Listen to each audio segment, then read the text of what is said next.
Hey, it's me, Vicky Marie. And good morning, good afternoon, or good evening, wherever you are in this crazy world we're living in. Okay, why have I got my name on there? Oh, do you know, it's really weird, this streaming platform. It seems to, sometimes I come on it, I've got the circle, other times I've got the rectangle, sometimes I've got the square, sometimes it puts my name on it, but it's not me who's doing that. I have no idea. It seems to just make its own mind up what it's going to do. So I don't want my name on there. You all know who I am, don't you? I hope you know who I am by now. Anyway, for anyone who doesn't, because maybe it's your first time watching my channel, thank you for watching. But also, my name is Vicky Marie, and I talk about true crime, missing people. I talk about all sorts of things. Anything that I think is interesting, or that my chatters will find interesting. But mainly true crime. True crime is the main thing that I talk about. So if you think that's something that might interest you, don't forget to subscribe and leave your DNA on the like button of this video. Okay, so I'm going to start off by saying thank you to all the people who've done that already, who have already subscribed, or who have already become members, who have sent me Ko-fis, or supported my channel in that way, or sent a super sticker, or PayPal'd me, or emailed me, left a positive message. Any way you support my channel, thank you so much. That's the most important thing I can say, is thank you. Let me take my banner off now that I've said thank you. And what we're going to talk about in this video today is I watched this very interesting video on Court TV with Vinnie Politan, who I don't always agree with what Vinnie has to say, but, I do think the videos that they put up there on Court TV, they're always interesting. They always give you food for thought. And we're going to commentate on this particular particular investigation, particular video that they made about Stephan Stearns. And you know what? There's a lot of things that I've said about Stephan right from the beginning that are confirmed in this video from some experts, etc. Stephan Stearns, he's like a child in his head. Just reminding people, this is the awful case of Madeleine Soto, who Stephan Stearns, her sort of pseudo stepdad. Let me just light a candle, actually, before I forget. I'm going to light a candle for Madeleine. Madeleine was 13 years old, literally just 13 years old when her life was snuffed out, allegedly, by Stephan Stearns, who's a sort of pseudo stepdad. He was with her mum, then he wasn't, then he was, then he wasn't, etc. Madeleine, who's 13, used to call him dad sometimes. So we have to assume that he was like at least a stepfather figure. That candle is lit, but the wick's going on it. I've got a new one over there. I might have to light that later. It literally is lit. Well, look at that flame. Oh, there you go. It's getting bigger. Oh, it liked that when I tipped it to the side. Oh, that's funny, isn't it? When I tipped it to the side, it had a glow up. And then, of course, Madeleine disappeared.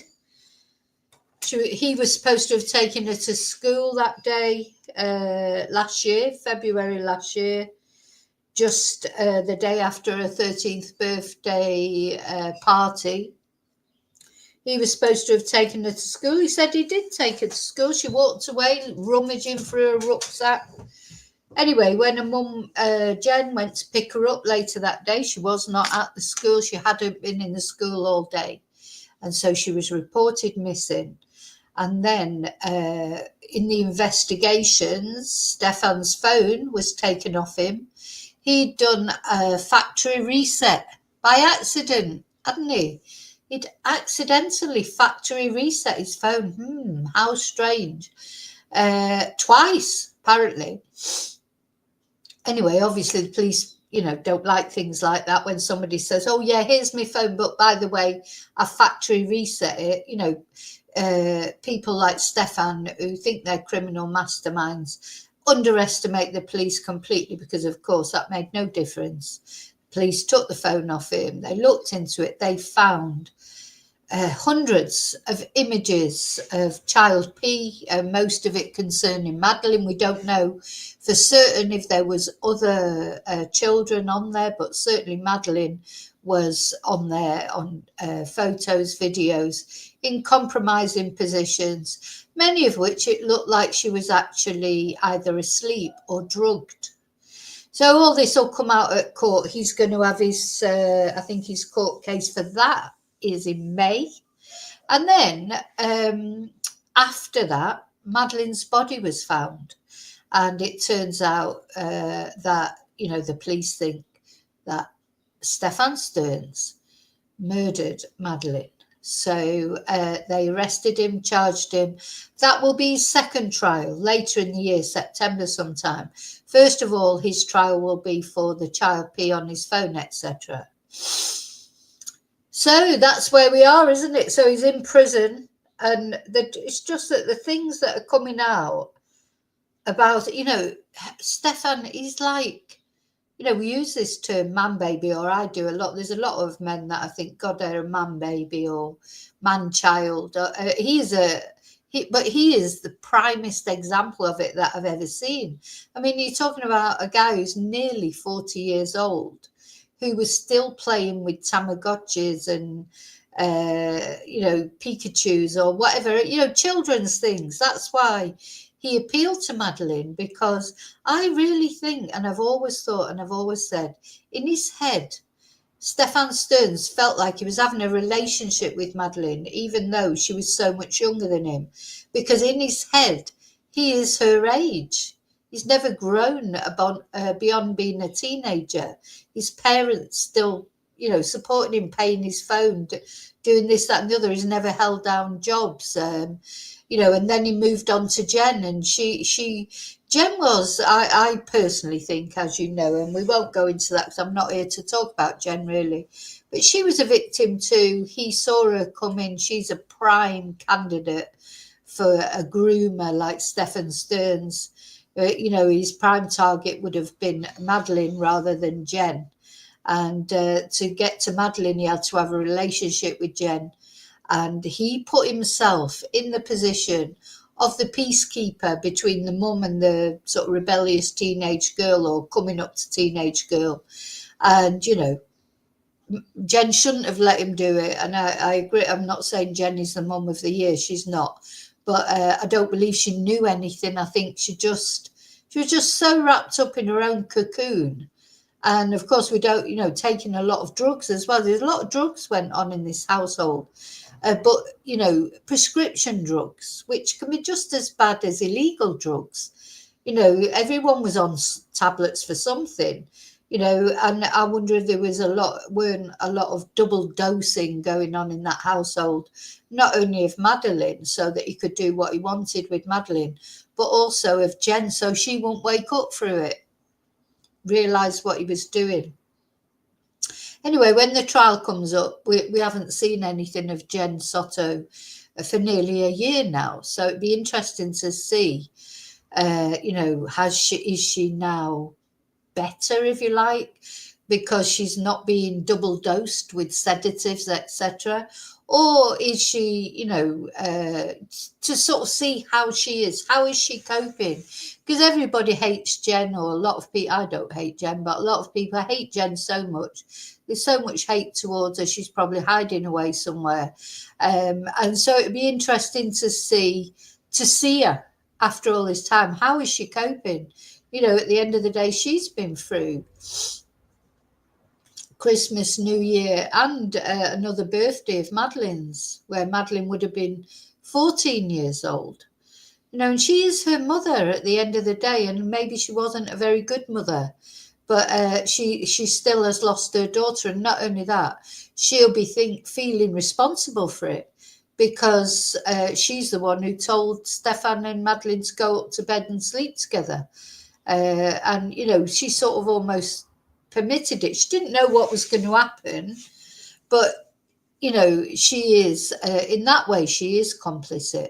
But I don't think she's complicit that anyway, she hasn't been arrested. She hasn't been charged with anything. She's probably going to be one of the main witnesses for the prosecution of Stephan Stearns. And it'll be when the trial comes, we'll see what the circumstances are, won't we? So this video is not about Jen. This video is about Stephan. And, you know, what he's doing in prison, asking for his little toys, you know, and his parents, of course, still defending him. The more I see into these parents that defend their children when they do such awful things. And I mean, you know, he's not just like, I don't know, he's not just been arrested for smoking a joint or whatever, you know, or even anything more serious with drugs or whatever. He has, over a period of maybe 6 years, abused a young girl, a little girl. She would, you know, I mean, she wasn't that old when she died, but when it all started, she was probably about 8. And he's abused her. He's taken all the photos, the videos. Jen is not in any of these photos or videos. There is no reason to think that Jen took part in any of it or had anything to do with it. No evidence, anyway, let's say, and the police, as I say, haven't charged her. But Stephan Stearns' parents think it's all Jen's fault. It's all Jen's fault. Their poor little Johnny Diddums, he didn't know what he was doing. He would never have got involved in anything like this if it wasn't for Jen. It's Jen's fault. What did they say? She was bipolar, bisexual, and something else, you know, and bearing in mind that this little girl is ostensibly their step-granddaughter. You know, they met her on many occasions. She stayed in their house. All they care about is getting their car back that her dead body was transported in, because they need it, because it's poodle ambulance. So that's Stephan Stearns' parents for you. So it's going to come out, I think, that they're going to start blaming this, because we're going to see in this video, he was run over when he was a child twice by a lorry or something. Shame it didn't do a better job, really. But anyway, it didn't, and he had some head injuries. You know 100% this is what's going to get blamed for it in the end. When they run out of things to blame, I mean, he's got no defence, this guy, because it was all recorded on his phone. I don't know what evidence the police have got for the actual murder, but, you know, they will have it, of course. That'll come out in September or before, in the discovery phase of the trial, when they have to start releasing evidence. But his parents will always blame Jen, blame the car accident. No, it wasn't a car, it was like a lorry, I think, that ran over him. Anything but themselves. But you've got to think, what sort of people are they when all they care about is getting their poodle ambulance back? You know, to me, that says a lot about them as people. Having said that, they've got another child,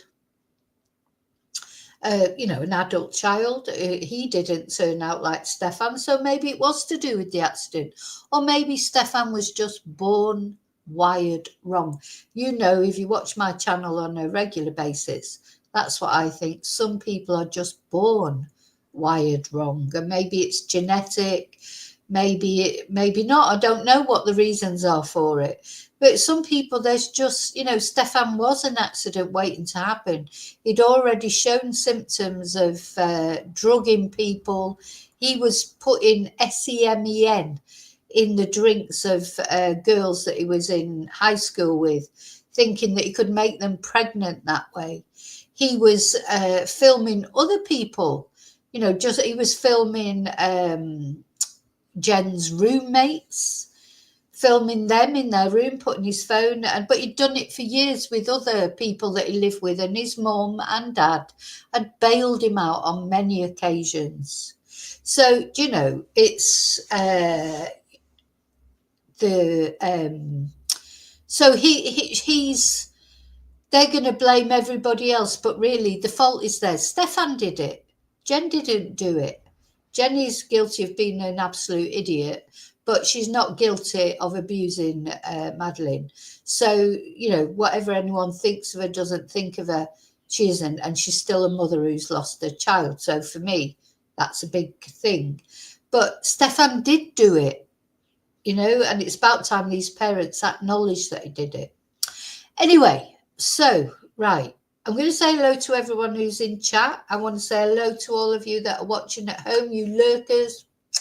I love you. Even you trolleys, I still love you. I pray for you every day, all of you. I really do. I'm not even joking. That is true. And I want to say hello to Replay Crew. And now I'm going to say hello to those who are in the chat. Hi, David and Laurie. So I think we've only got Laurie and oh, Yvonne. Hi, Yvonne. So, yeah, if you're lurking at home, come into the chat. Have your say. You're entitled to your say. You'll see from the chat everyone's got their views on this, about Jen, everything. Everyone's entitled to their views, as am I, of course. Come in and say your views, but don't attack anybody else. If you don't agree with someone else's views, just respectfully disagree with them, or just scroll past them. Let them have their view. You have your view. Don't attack. We don't attack in this on this channel. We don't attack each other for having different views and opinions from us. Okay, Heather. Hi, Heather. Heather. Oh gosh, I wanted to actually. I've got a video coming up that you'll be interested. Well, say it's not my video; it's someone else's video. I was watching a video of someone talking about Spring Gardens, because you worked in Spring Gardens, didn't you? I worked in Spring Gardens in Manchester. What's happened? What's happened to Britain? Honest to God, I swear to God, ever since I left Britain, it's gone to the dogs. It must be my fault. I think it was my influence.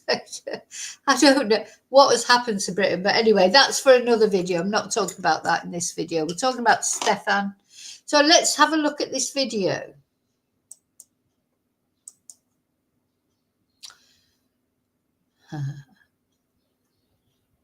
So this is Vinnie Politan on Court TV. We've watched his videos quite often. I don't always agree with him, but I think his videos are always interesting. And who is Stephan Stearns? So let's have a look what he's got to say. Kissimmee, that's not where she was found. She was found almost 20 miles away from there. Cody Thomas, Court TV field reporter, went there and filed this report. So we just turned onto Hickory Road where Madeline Soto's body was found, not to be confused with Old Hickory Road. That's where police and investigators say they did catch Stephan Stearns in that 2010. So this guy, oh, do you know what? Honestly, I wish I had an unlimited budget, because I would love to go over there, all these places. I mean, not only, you know, I'm hoping to do this.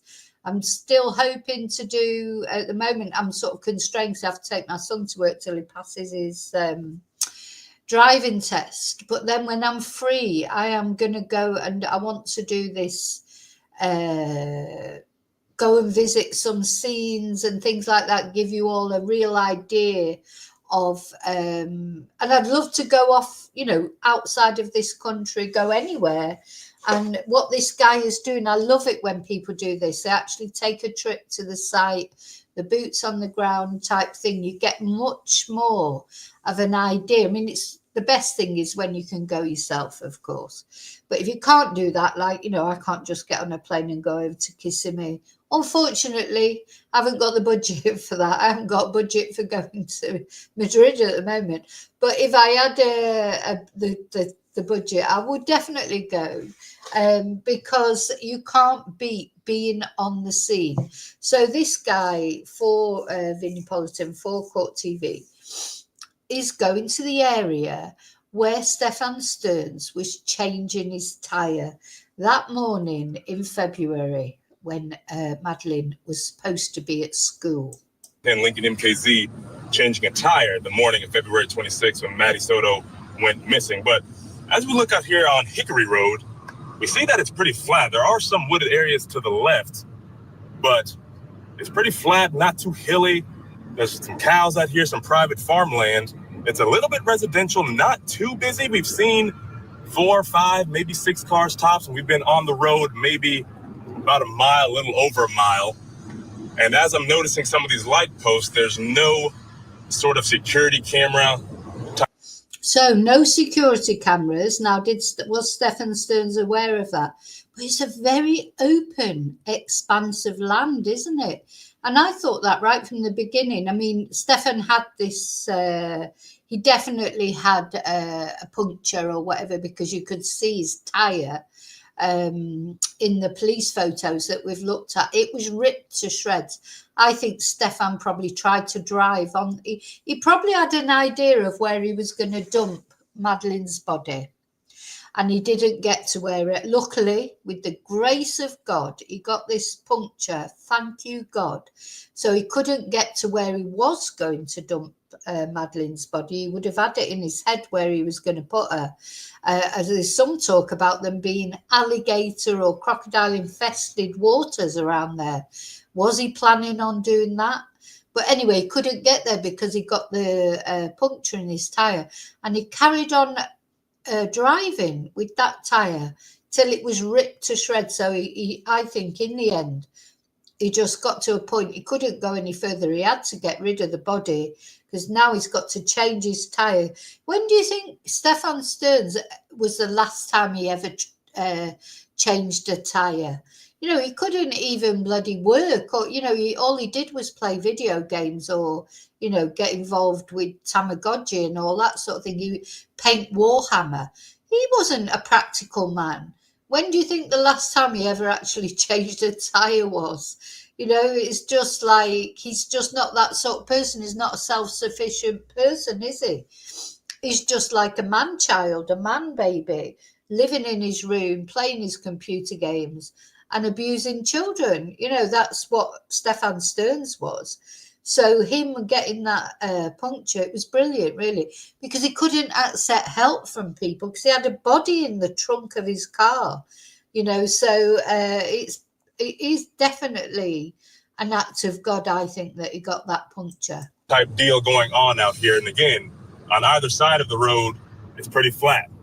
You know, not many woods except for way back at the tree line, at the wood line off the land away from the road. I don't see much wooded area up towards the asphalt, but that's not to say there isn't some of those areas as we continue on down the road. Now, as we continue on down Hickory Road, we are starting to see a couple more cars. There were 3 that just passed us right there.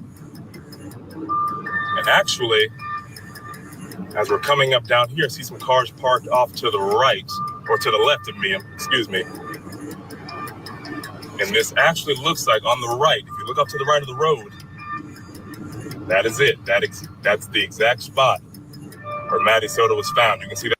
So you can see the tribute there, the memorial. So it's really, definitely, he just had to hastily dump Madeline quickly, because if he could have chosen somewhere, he wouldn't have chosen there, would he? To have dumped her body? Definitely not.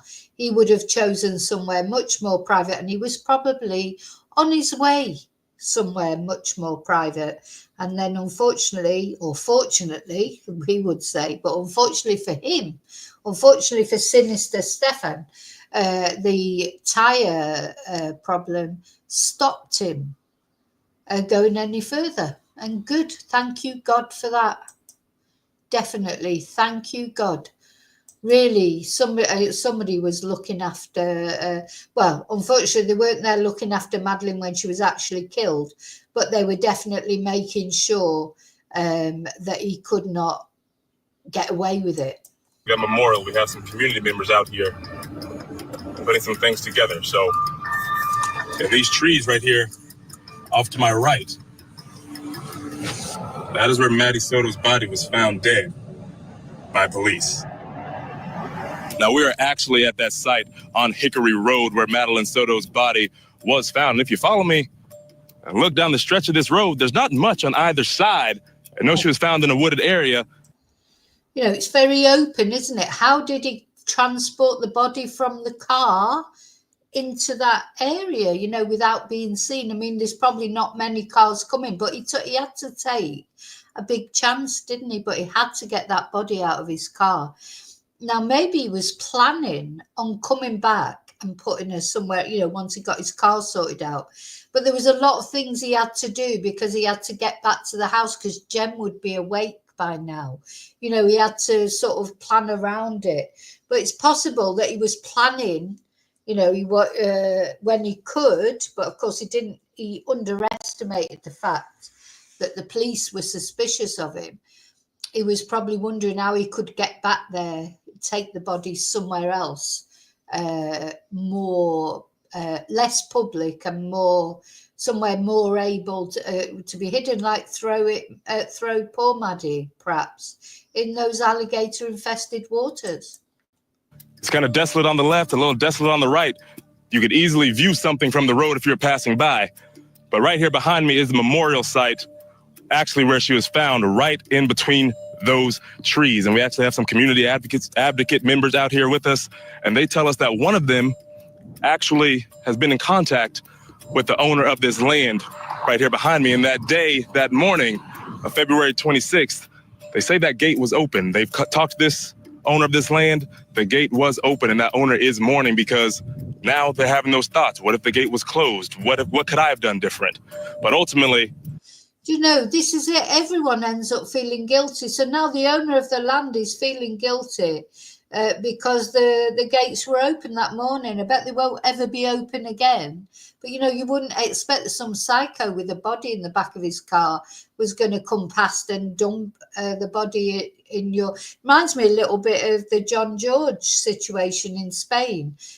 John George was dumped on private land. Imagine how that owner of that private land feels.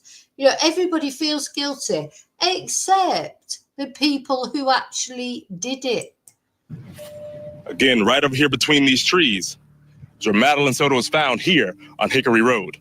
Now, just across the street here in this area, this little divot off of Hickory Road, is where a witness online describes where he saw Stephan Stearns kneeling down, changing a tire that morning of February 26th when Maddie Soto went missing. Now you can see it's just a little gravel divot, a lot of flat land back here, private farmland.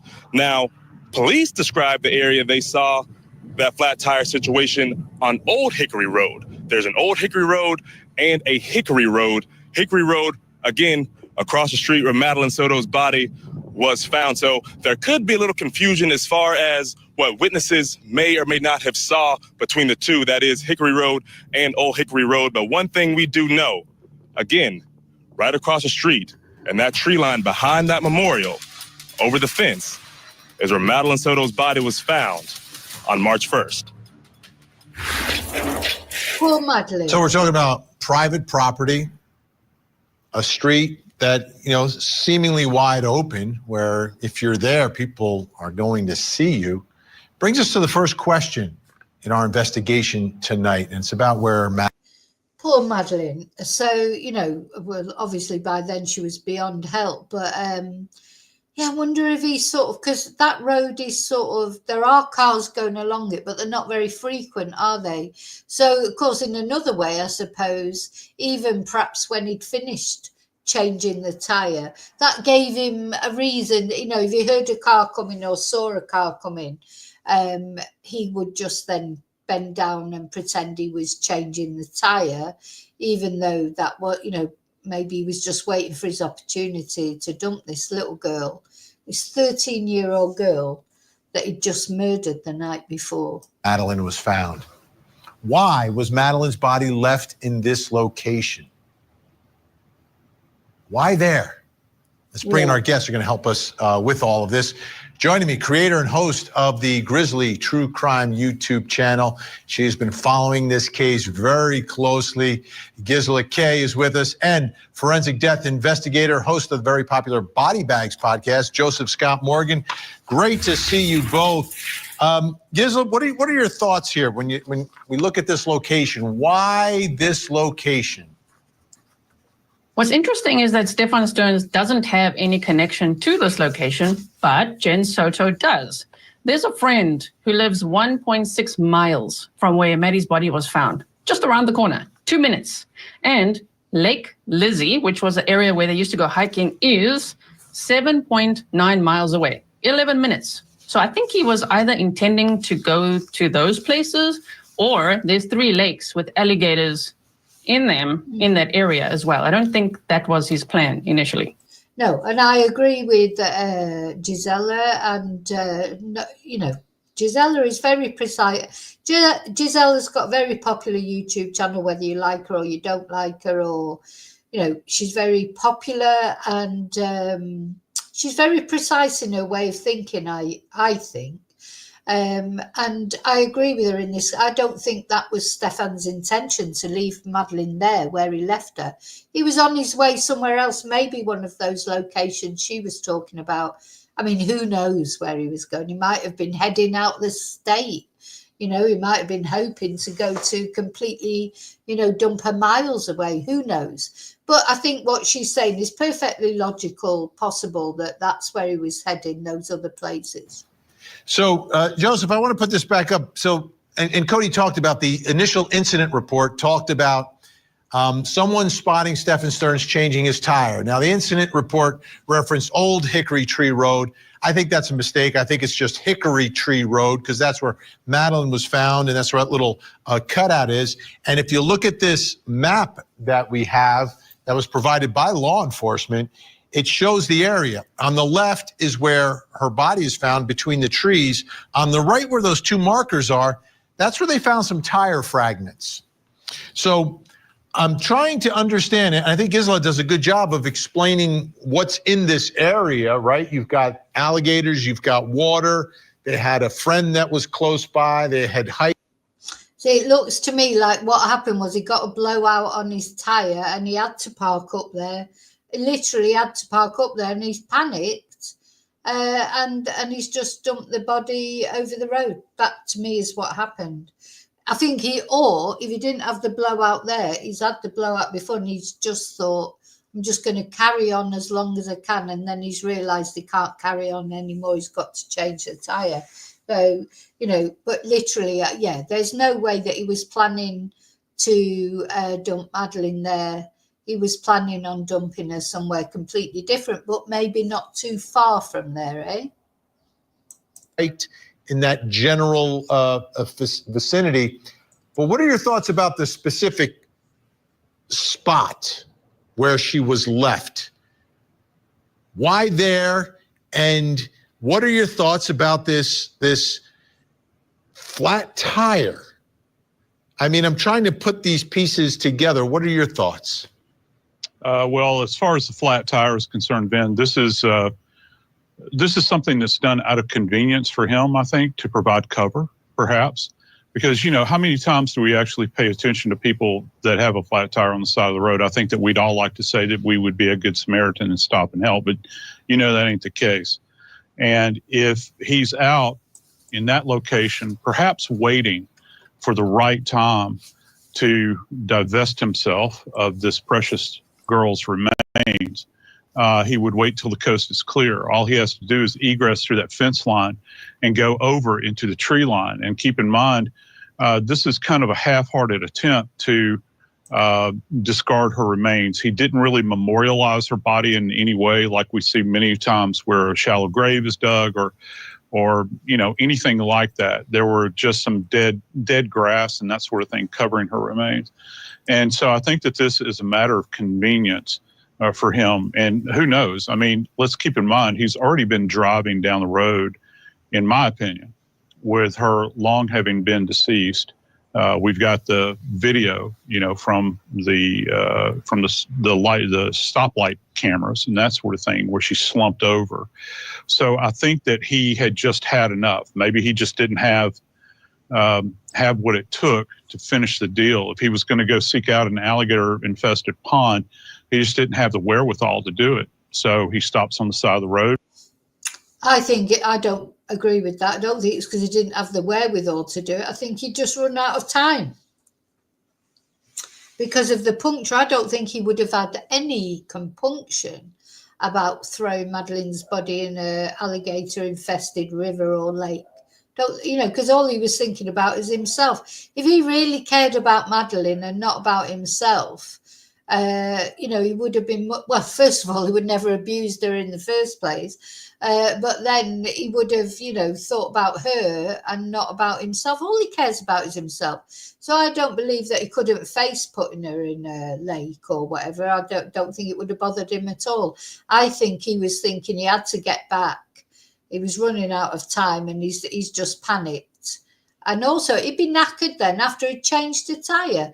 God, Stephan, it took him all this time to brush his teeth in the morning. So he's had a busy day. He's had to get up. He's had to get a body into the car. He's had to try and, think about how to dispose of her belongings. Stephan didn't do all that effort, make all that effort in a year normally, never mind in one morning. So he would have been exhausted. He just wanted to go home and sleep. That's why he did it. It's just like, oh, can't be arsed with this anymore. Just get this over with. Nothing to do with what he thought about Madeleine or trying to protect, her. He just discarded her like a bit of rubbish. And if he would have been able to, he would have done that in a lake of alligator-infested water if it would have helped him. He doesn't care about Madeleine. Anyway, I'm going to fast forward it a little bit because I think we've said enough about the location. What I want to talk, let's go on to the next bit. Hang on. Point in time, if he did in fact have a flat tire, pull over in that open, more open. Right. Crocs. White Crocs. Either blue or black. Now, what else they have to say about it relative to any statements he may have given up. They're going to talk now. You're going to show you like when the police arrived there and everything. Now, this thing about what she was wearing, I do think this is significant, this thing about the Crocs. As I've said right from the beginning, I think that's why he went into Jen's room that morning and woke her up. He didn't want to, he was hoping he wouldn't wake her up. And then he had to make an excuse about why he was in her room. He was looking for that other white Croc because he had one of them. He was going to put those Crocs on Madeleine. But he had one, but the other one was in Jen's room. We saw that in the evidence photos. And I'm 100% convinced that's why he went in Jen's room that morning, to get the other Croc. When he couldn't get it because Jen woke up, I think that's why he threw the other Croc in the garbage, because he couldn't put just one shoe on her. Because what was he trying to put? He's probably, remember, he was so insistent about what she was wearing that morning when she went to school. So he was going to present this thing, oh yeah, she was wearing the white Crocs and this, that and the other. So he couldn't just put one white Croc on her because then they'd be looking for the other white Croc. He didn't want them looking for the clothes. So he's gone into Jen's room. He's tried to get the other white Croc. He couldn't get it. So he's thrown the other one in the garbage because he's had to rethink again. But what he was trying to make it look like was that Madeleine disappeared in the clothes that he said. Remember, he was prompting Jen what she was wearing. The clothes he said she was wearing, because what Jen thought she was wearing. Jen doesn't know what day it is, never mind what Madeleine was wearing, though they are saying that she put Madeleine's clothes out or Madeleine put her clothes out. It'll all come out at the trial anyway.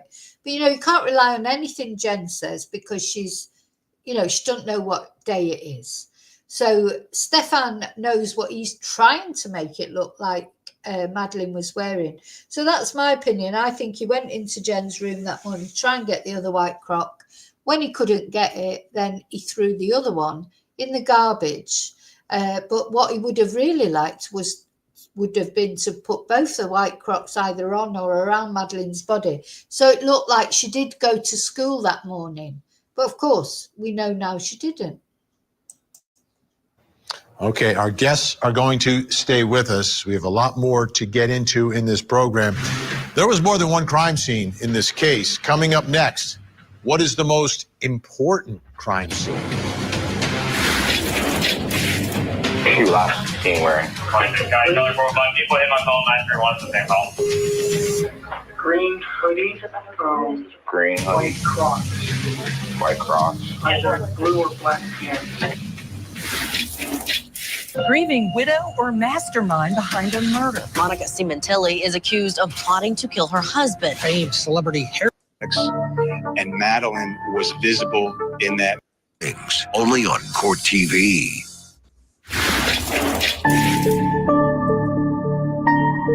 We have video evidence that shows Stephan Stearns discarding items in a dumpster in that apartment complex in Kissimmee at 7:35 on Monday, February 26. Detectives later recovered Madeline's backpack and her school-issued laptop from that dumpster. At 8:19, we have evidence that shows Stephan Stearns returning to the complex, and Madeline was visible in that vehicle. We believe she was already dead at that time. This case is complicated. It's not simple. There's a lot of evidence in different places. I want you to take a look at a timeline here, and it gives you some idea of what investigators are dealing with here.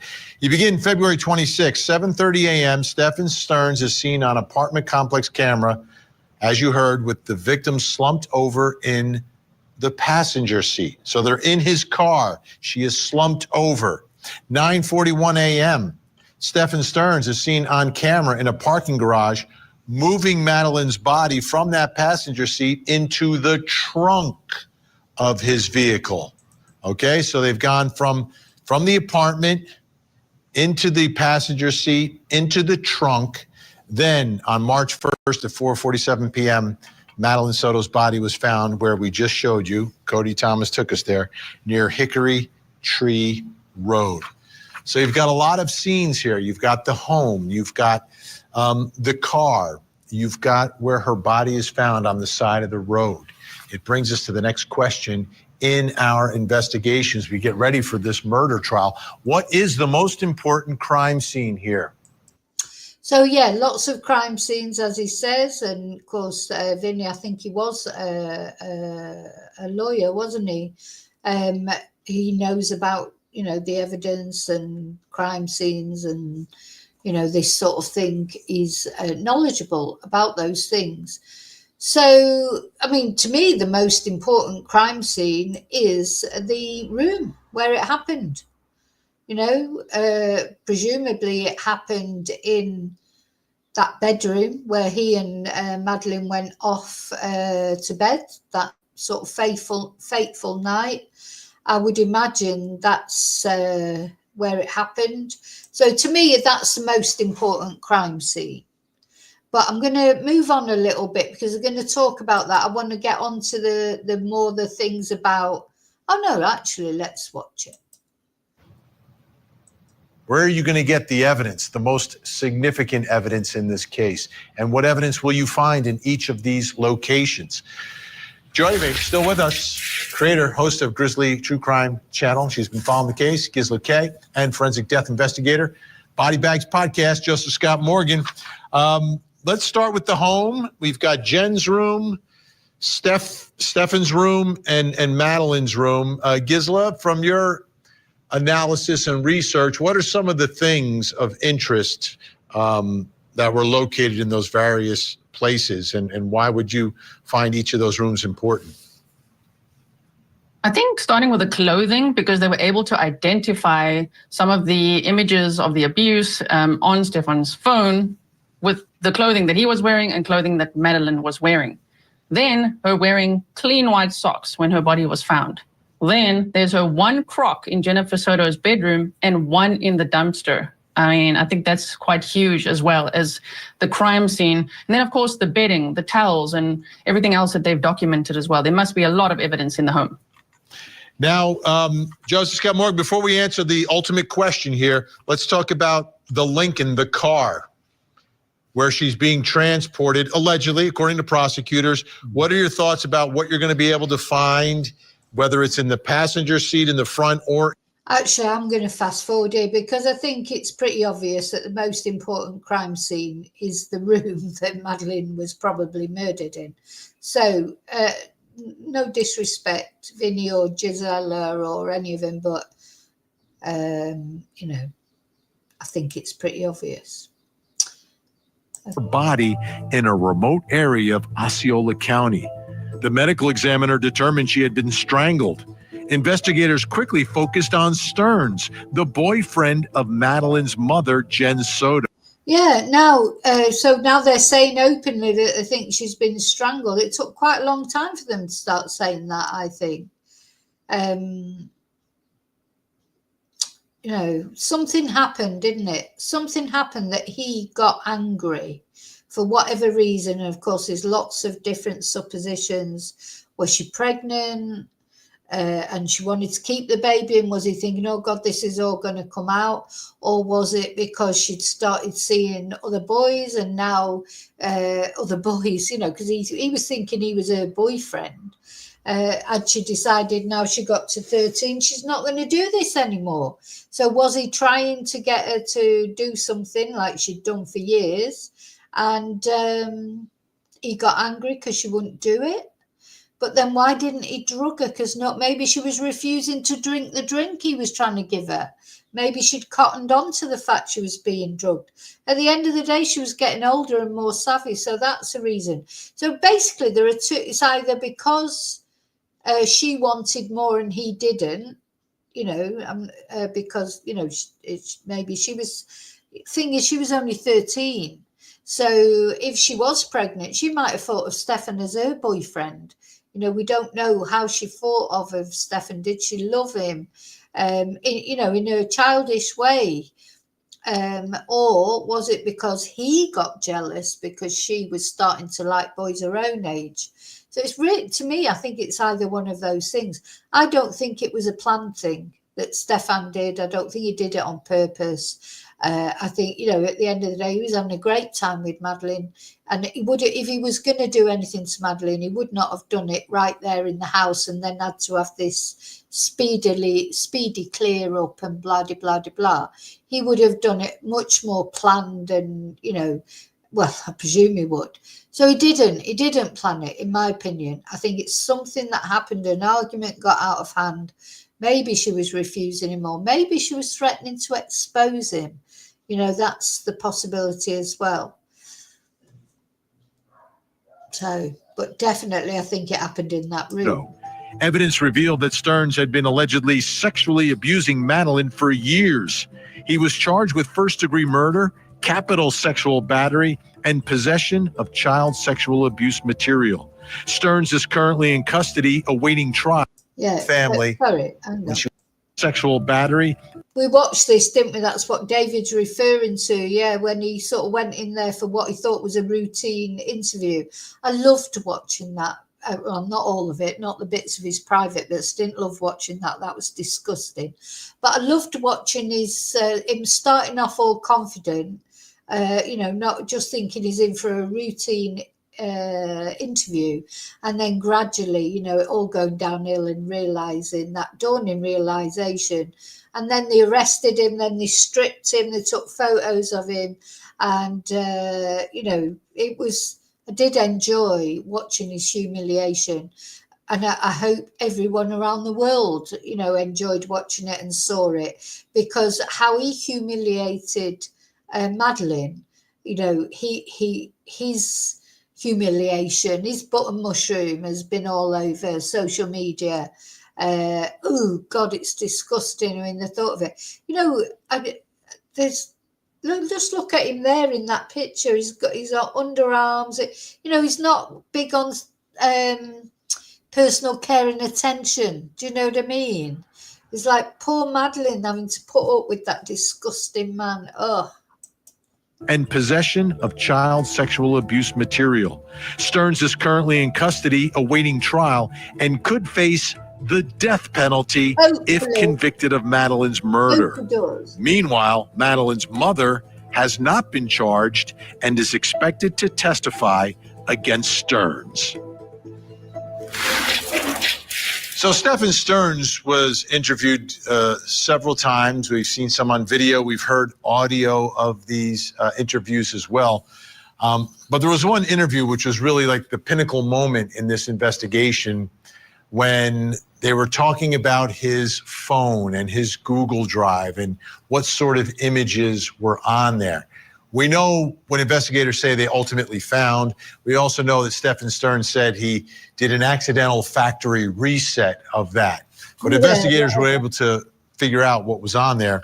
But it's interesting in this part of their interview where they're talking about and asking him about, what kind of images would be on there.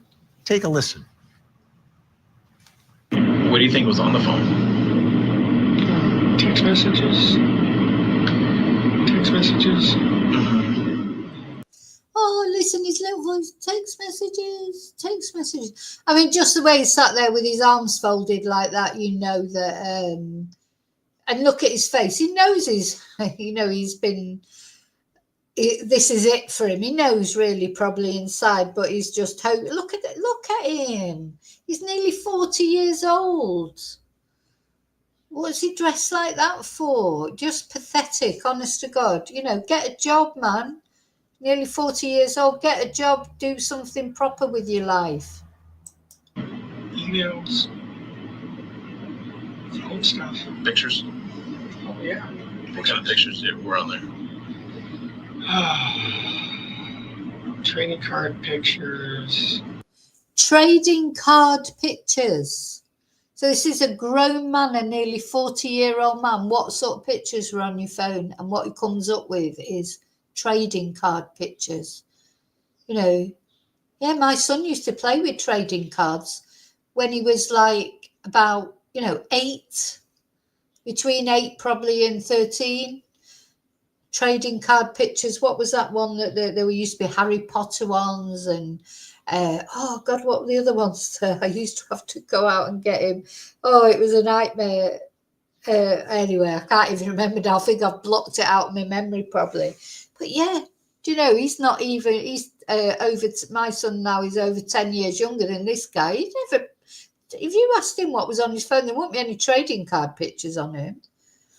And as I think Vinny goes on to say now, or maybe Gisela, that wouldn't be, listen, everyone has their hobbies. I'm not against hobbies. If you're doing other things as well, and then maybe your hobby is painting Warhammer or Tamagotchis or trading card pictures.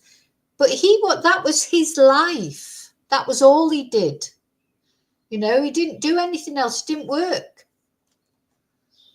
So he's just acting like an 8-year-old. Lightsaber pictures, Disney pictures. Lightsaber pictures, Disney pictures. Oh my God, grow up. It's interesting. I think it struck me. Obviously, he's not going to say anything about those other pictures, but trading cards and lightsabers and Disney pictures. Oh my God. What's going on here? That brings us to the next question in our investigation, and it's about the defendant. Who is Stephan Stearns? Really? Who is this guy? What kind of life was he living? What is going on with Stephan Stearns? Joining me, journalist, researcher, and YouTuber who has taken a deep dive into this story, Gavin Fish is with us, and psychotherapist and CEO of Life Counseling Solutions, Dr. Janie Lacey. Now, these two, they're so interesting. Gavin Fish, he's a YouTuber. He's gone a lot into this case. I've not really it's not any offense to any YouTubers. Sometimes I just don't have time to watch other YouTube channels. I do watch them sometimes. Been trying to watch one this morning, but I run out of time. So it's all about time, because what we do, my own channel and my Spanish classes and that. But sometimes I'll just put one on in the background. But Gavin Fish, is some of the things he says are very intuitive. And the same with the woman who I'm not sure about her or who she is. But again, her observations are brilliant, I think. Great to have you both here. Before I ask you any questions, I have to play one more piece of a police interview. This is Jen Soto's friend describing Stephan Stearns. Well, we didn't like him. You didn't like Stephan, or why not? He was a scumbag. Oh, yeah. We knew. Not that he would do that. Right. Never. I never had that, But he didn't have a job. Couldn't hold a job. Was proud about painting these stupid little plastic soldiers. Okay. You know what I mean? Oh my God. I was just like, I resented that he got. I don't know how he stayed alive. You know, most of us have to work. Right. Mm-hmm. And I resented that. I resented it, right? So that he had the time. Yeah, well, Mum and Dad paid for him for everything, didn't they? Even then, at nearly 40 years old, he wasn't earning his own money. They were paying for his phone. You know, and listen, you know, people take a long time sometimes. Some people are late bloomers. It takes them a while or whatever. But this guy, even then at nearly 40, he was relying on Jen or relying on his mum and dad. He wasn't working. It was, and he would probably say, I can't work because I'm on all these tablets. I've got anxiety. I've got this, I've got that. Well, a lot of people go to work even though they've got all those problems. This is interesting to me, Gavin, right? That Jen's friend is describing him. Who's got the time? He's painting little figurines. When he's telling investigators, what's on your phone? Lightsabers are on my phone. From all your research on all this, what's your take on who this guy is, Stephan Stearns? I think that Stephan Stearns was the kind of person that really just never grew up in any meaningful way. However, I do think that over a lot of years, he was able to masterfully figure out the art of camouflage. This is a man. Do you know what? I 100% agree with this guy, what he's saying. He did never grow up. And listen, we've all got an inner child sometimes, and my son will tell you he thinks I've never grown up. Maybe I haven't, but that's part of what keeps me young. You know, there are things that maybe I'm still like a child. But, you know, I go to work and I, you know, provide for myself and my son and have done for all these years. We've all got an inner child in us. We all do childish things. That never changes. You've got to keep in touch with your inner child. But when your inner child is also your way of life, yeah, imagine somebody saying to you, what have you got on your mobile phone? What pictures you've got on? Well, will you have a look at your mobile phone now as you're watching this? What pictures have you got on it? Be family, won't it? Might be daft pictures that you've taken with your friends, or might be your animals. I think a lot of us have got pictures of our dogs and cats and stuff like that. Might be scenes from where you live, you know, if it was a nice day and you've suddenly thought, that might be food that you've had in a restaurant. How many of you will say, well, actually on my phone, I've got all these pictures of Disney. If you're like 40 years old or older, got all these pictures of Disney and I've got pictures of lightsabers and trading cards. Well, maybe I'm wrong. You tell me if I'm wrong. With deep, disturbing desires and tendencies. And he just left little breadcrumbs as to who he was inside. But what he really was a dangerous predator. Dr. Janie Lacey, I want to read this to you. This is an email communicating to Dad after he's been arrested from Stephan Stearns to Chris Stearns, that's his father. I'm still waiting for the books to get into my hands. No clue if they were delivered yet. I would like Congo and The Hobbit to be among the next ones you send, please, and maybe also a book on origami. Dr. Janie Lacey, what kind of picture are you getting of Stephan Stearns? Lightsabers, little figurines, not working much, gets arrested. Please send me a copy of The Hobbit. Sorry. Well, he definitely had what we would call a dichotomous nature with what we know now with being the alleged murderer and also a predator. But when I agree with our colleague here in the sense that he had a frozen emotional state, right? So when we're hearing the recall from her friend, we're looking at the things that he's interested in, right? From an age-appropriate development, that sounds like he probably was frozen at some type of stage from a maturity standpoint.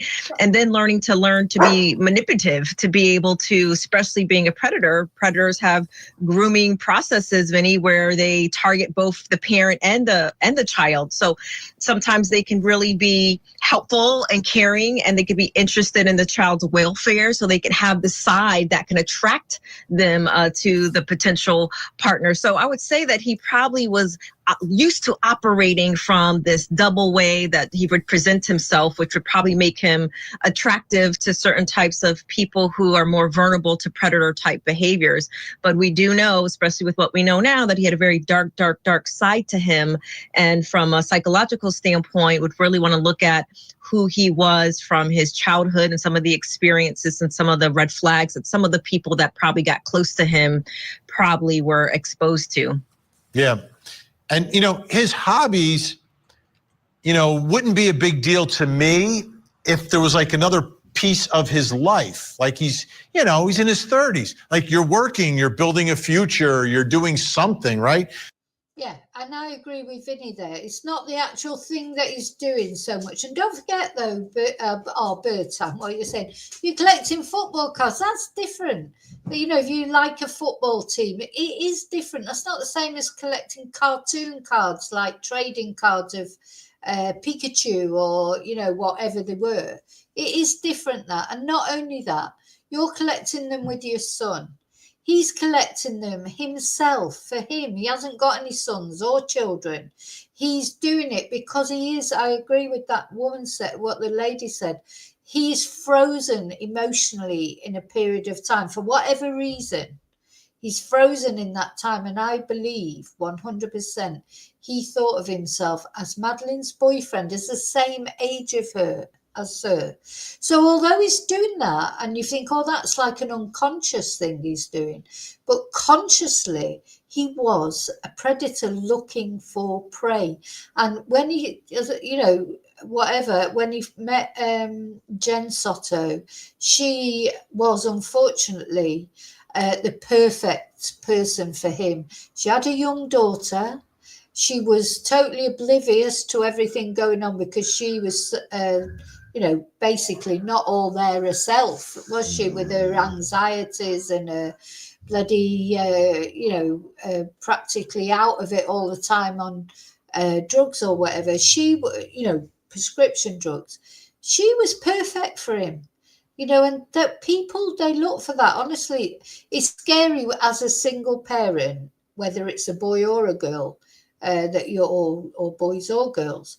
It's scary, but I think it's especially perhaps scary with girls. And Jen was so oblivious, and I agree with what people are saying. It seems incredible that she was so oblivious. But, Jen is not, he picked Jen deliberately, knowing how she was. And he brought out this mother instinct in her. And yeah, it did seem sometimes she cared more about him than she did about Madeline.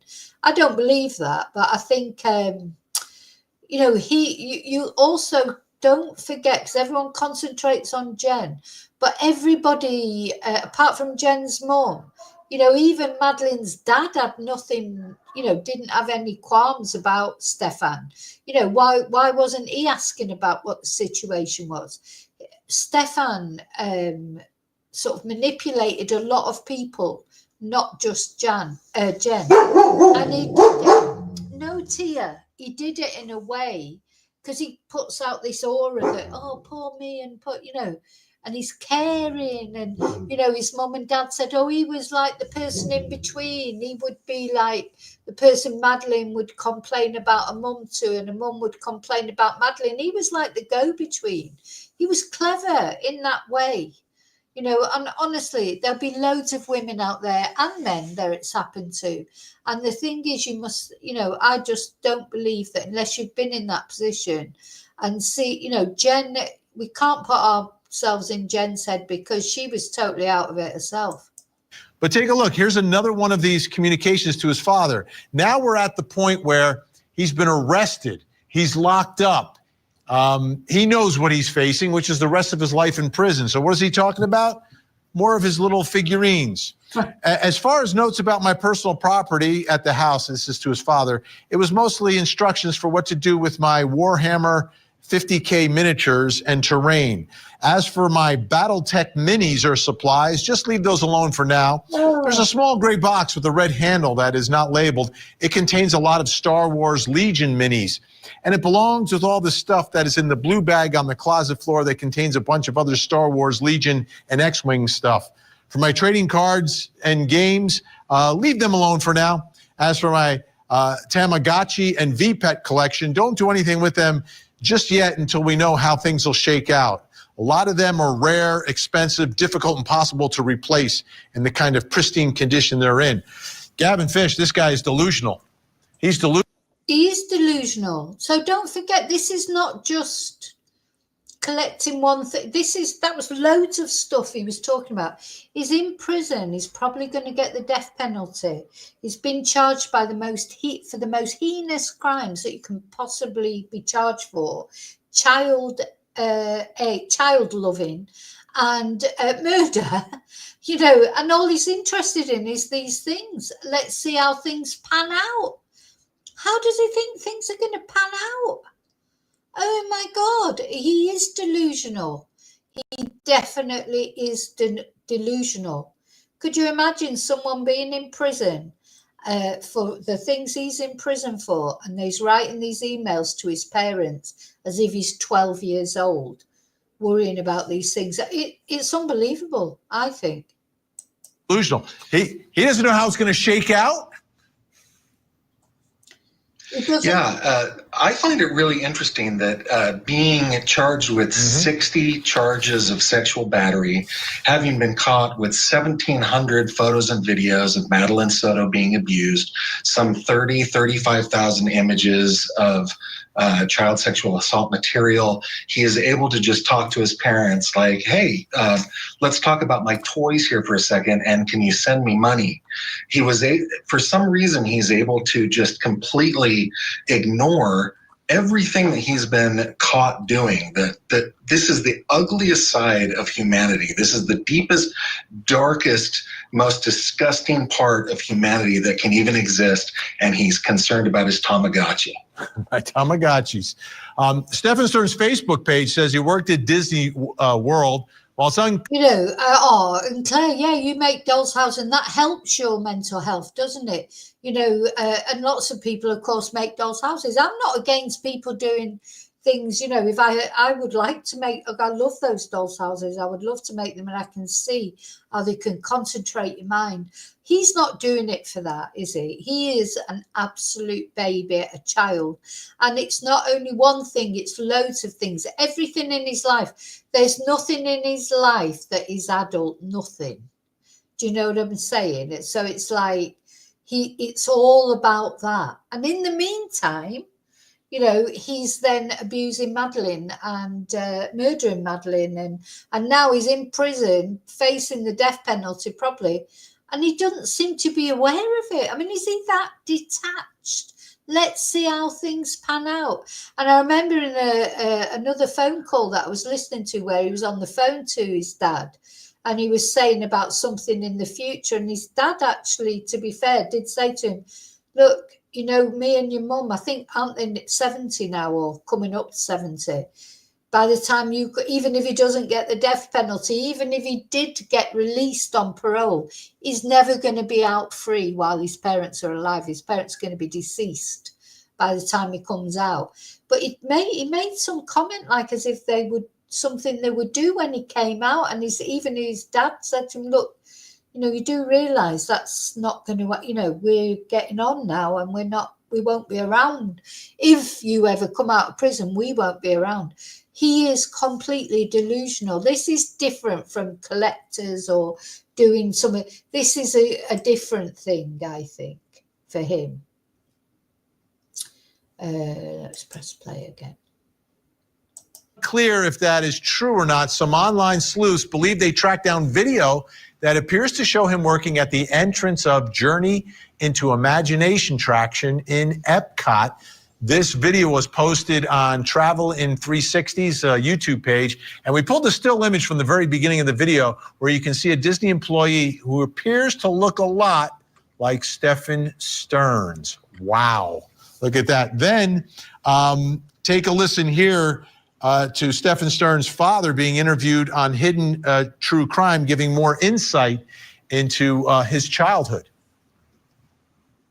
We're trying to pursue a conversation about an accident Stephan had 30 years ago as the possibility of causing this. Stephan was literally run over by a pickup truck twice. He and a friend were playing in a parking area, and when he was 7 or 8 years old, the guy came out to his truck, a small Toyota pickup truck. Hey guys, how you doing? Gets in the truck and immediately backs over them.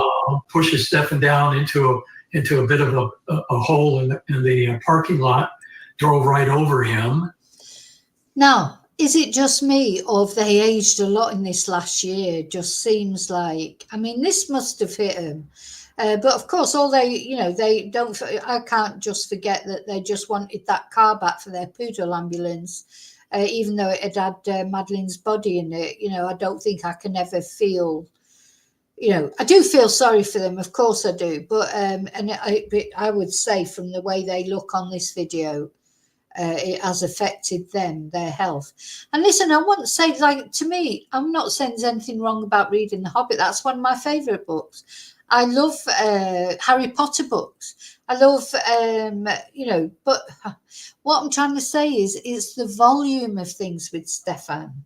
We've all got an inner child. We all like to do a little bit of this and a little bit of that. But this is his whole life. And now when he's in prison accused of murder and sex abuse, that's all he's interested in, is his Warhammer stuff and his this, that and the other. It's the and he don't forget, he did not do anything else. He didn't do anything else except abuse Madeleine, of course. It wasn't like this was his hobby that he did at the weekend or blah, blah, blah, blah. That this is the only thing that's important to him. And, hit him in the head with the bumper as he backed up the first time. And then if that was enough, he pulled forward and ran over him again. Dr. Janie Lacey, could this be it's not an excuse. Now, remember, this is definitely coming up, isn't it, as an excuse, where he says it's not an excuse, but it'd be used by the defence 100%. When they realise, this defence, I feel sorry for them almost. They've got no defence. Stephan Stearns has no defence. So the only defence they're going to come out with is this. But an explanation as to why a man might live his life this way based upon some injury, brain injury as a child? Well, in and of itself would not explain his behavior, but when we look at certain types of complex trauma, and when people have complex trauma and it has not necessarily been treated, it can lead them potentially to have maladaptive ways of living that are not healthy and that are harmful. But in and of itself, a brain trauma or, an accident that has occurred does not necessarily lead people to harm children or become predators. But we would look at multiple things that potentially could have happened in his life that could have created him to be a predator and to have harm in particular to children. But in and of itself, a traumatic accident like such, I would be curious to look at other things alongside of what has happened in his life. But in and of itself, that would be very rare for any types of case studies or anything that comes to mind that would be similar to this case. Okay, good news. Guests are staying with us. Still to come. Did Jen Soto know more? If I knew anything, I promise you, I would tell you. I am willing to take a lie detector test, whatever you want, but I don't know anything. He's never mentioned anything. I've never seen any signs. If I knew anything, I promise you, I would tell you. I am willing to take a lie detector test, whatever you want, but I don't know anything. He's never mentioned anything. I've never seen any signs. I tried watching her like a hawk. I thought I was doing a good job, but I wasn't. I was oblivious to this everything. 4 years? Minimum. That's just how that far back the cloud goes. So Jen Soto saying she was oblivious to this and meaning the abuse of her daughter Madeleine, which was, according to investigators, documented on video, on camera, in the Google Drive of her boyfriend or former boyfriend or on-again, off-again boyfriend, however you want to describe him. Now, she says she was oblivious, but take a look at this letter from Stephan's mom to Stephan while he was in jail early on. We all know it's redacted, but it's Jen was heavily involved in this, and I am disgusted that she is free and you are not, when this is not all your fault. You need to think about yourself more and her less. She sure isn't thinking of you and how she can help you right now. That whole family is willing to stay quiet and let you take the fall for everything. I think of the craziness Madeline lived through with Jen's various partners. Not a stable life at all for a child. Love, hugs, and prayers for now and every day and night, Mom. Yeah. Sorry, I don't go with this at all. And I know some of you will, but I don't believe it. This mother, she's so there's no proof against Jen. Well, he's going to talk about it in a minute. It's not in any of the photos. I think Jen is guilty of being an absolute idiot, basically, maybe not being the best mum. But there's not this woman. She's just so determined. It can't be her little Stephan. Can't be his fault. It's got to be Jen's fault. Now, don't forget, she's bailed him, or both of her and his dad have bailed him out of problems before. This isn't Stephan's first rodeo. You know, he's putting semen in the drinks of girls at high school, thinking that it can get them pregnant. He's sneaking his actual SEMEN into their drinks. He was taking photos of his roommate's girlfriend under the bathroom. He was doing that with with the roommates in that house where they lived. This is Stephan who's done this. Jen's been an absolute idiot, but you can't, unfortunately, you cannot charge someone for being an idiot. So, and what this woman is saying here, honest to God, is so wrong. She just cannot accept that her little Stephan, her little boy, that it can't be his fault. It must be Jen's fault. She hated Jen from the minute she met. She's probably been jealous of more or less every girlfriend that he's ever had. We all know she was heavily involved in this. No, we don't. We don't know she was heavily involved in it. Where's the proof then?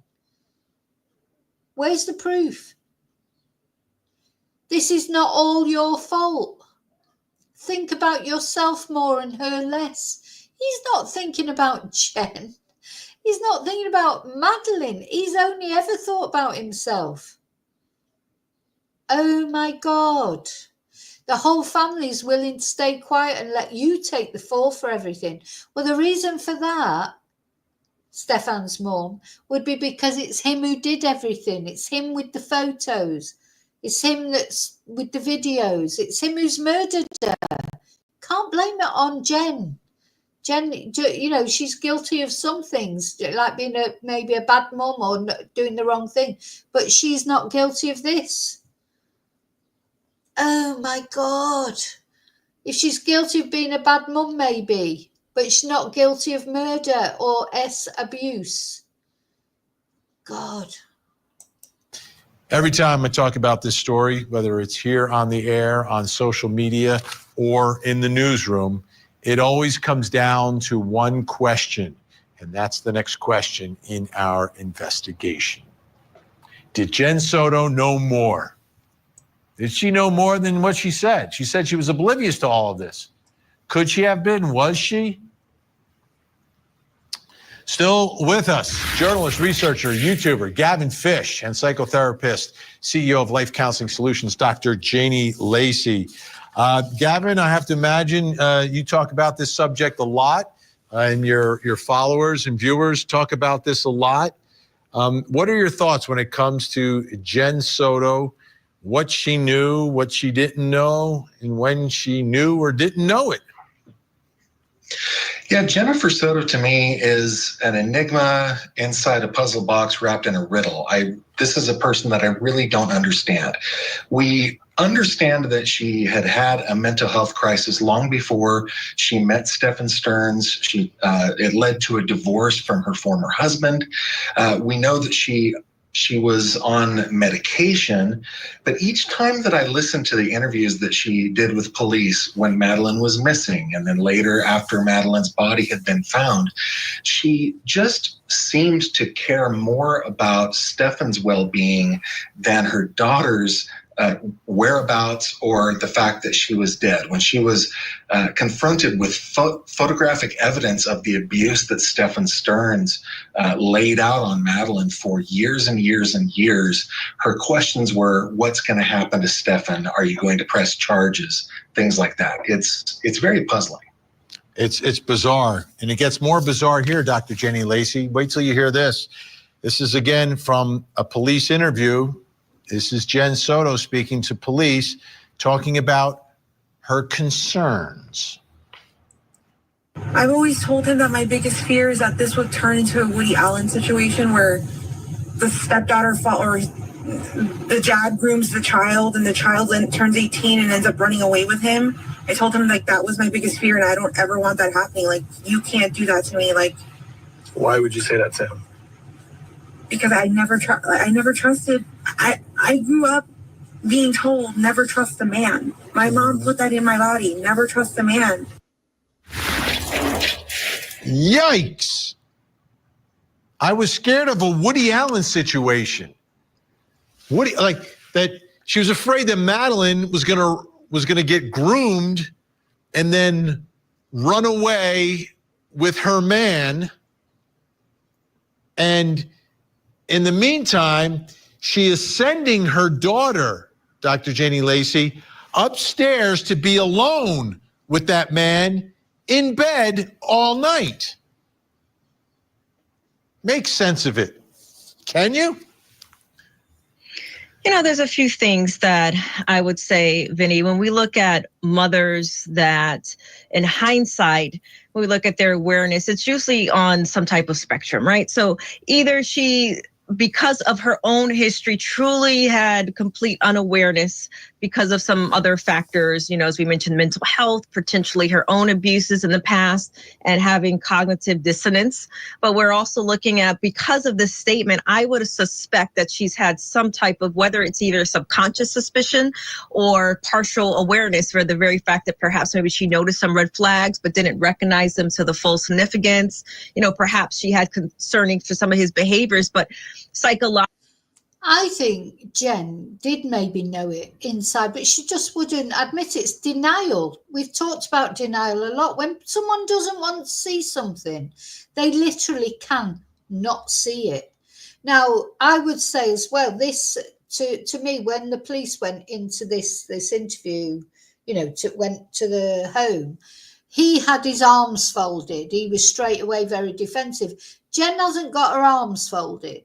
She's there. She's swaying from side to side. I think, you know, she's like self-comforting and what have you. And I think Jen is sort of almost dawning on her that maybe he had something to do with it. But I don't think Jen had anything to do with it. So I think what Jen is guilty of, and if you know, I agree, not the best mother, probably one of the worst mothers, you know, but that is not the same as being guilty of abuse or murder, and it's almost like you can see it in her face. It's sort of dawning on her what this has probably happened. And she just still doesn't want to believe it, because the other thing is, some women are just so desperate to have a partner, you know, see that so often. Any partner will do, and they just don't want to believe things that are right in front of their face. I've seen it so many times with friends of mine, not about murder, but like, you know, about boyfriends that they've got that are obviously seeing someone else or doing other things, and you try and talk to them about it. And what I've found is then you get like, you know, they don't like you saying it to them. It's like, well, what do you mean? You know, and it just seems absolutely obvious, and they never change, you know, that never, oh no, you know, oh, well, they're such a nice person, oh, they're such this, that, or the other. Because when somebody's determined, and it's not only women, it's men who feel it as well, when someone's determined to be in a relationship or to like that person or to make excuses for that person, it's really hard. It's really difficult for them to be convinced otherwise. logically, because of her own mental awareness and challenges, she couldn't defend against acknowledging what was probably happening. So kind of came at him at a different perspective. But we also consider when mothers have their children that were sexually abused under their watch, so to speak, sometimes we'll see some common things, Vinny, and that's sometimes there's some psychological dependence on the partner, right? So in this case, from an emotional standpoint, where she's able to do what she needs to do. So he's having access to her child while she's being able to have some level of freedom, whether it's work or doing other things, or potentially her own prior trauma history. We know that when women have their own trauma history, it affects their ability to recognize danger because they have poor boundary recognition. Obviously, there were no boundaries in this home, and we can clearly see that for many different reasons, and potentially because of her own developmental history. So there's probably some psychological makeup when we really dig down into who she is that would make some sense in the context of this very, very sad story. Yeah. Really sad for Madeline. And Gavin, I just want to be clear. Like, they went through all these images, and there is no way to link Jen Soda to any of these images, right? I mean, she's not in the pictures. A third person isn't taking the pictures. So I don't think she's there when any of this is happening, like in the room. Yeah, from what we have been given so far, and Florida is a very transparent state when it comes to open records and records involving a criminal investigation. They're very open. Everything that we've seen so far does not have Jen in the photo. It does not seem to be that she has taken the photo. But for me, I always come back to the question: if her daughter had been being abused for 5 years, and over the course of so much time and so many incidents, how is it that she does not know about this? I guess extending a little extra grace here, it's possible that she didn't know. Yeah. That she just It's hard to believe. I think that's where we all end up. We're out of time for now, but it's so great to have you on the show. Gavin Fish, check him out on YouTube, folks. Dr. Janie Lacey, thank you. Jen Soto is in the middle of this story and the middle of this case. She should know more than any other person except the killer. But it may be tough for a jury to understand how she didn't know what was happening to her daughter. The question is, will that keep them from finding Stephan Stearns guilty?